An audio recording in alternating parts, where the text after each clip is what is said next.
जय हिंद स्टूडेंट्स, आज हम रेडिएशन लॉ में एक और लॉ पढ़ेंगे which is the planks law of radiation in the climatology.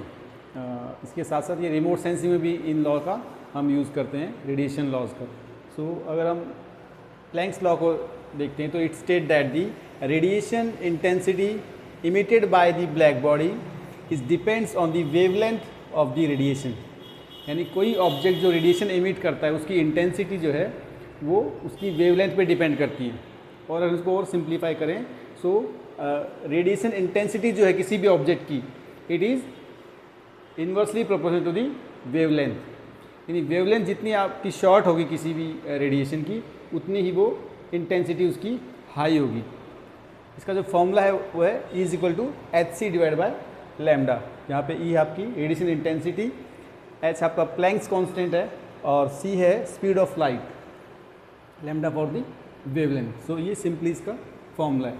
तो अगर हम इसमें सन का एग्जांपल लें, it cause the intense heating. Sun intense heating क्यों करता है?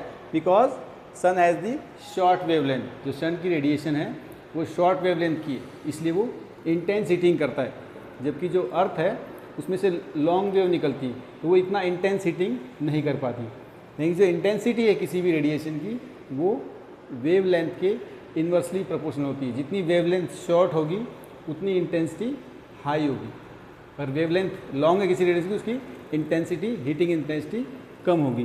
ठीक, तो इसको हम और सिंप्लीफाई करें तो you can say shorter the wavelength more will be the intensity.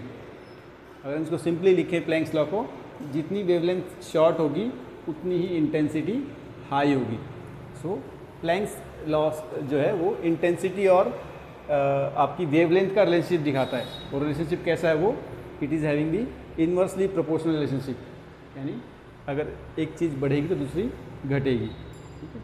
So I hope आपको ये समझ में आ गया होगा। फिर भी कोई डाउट है तो आप कमेंट बॉक्स में आपके जो क्वेश्चन है वो डाल सकते हैं। Thank you.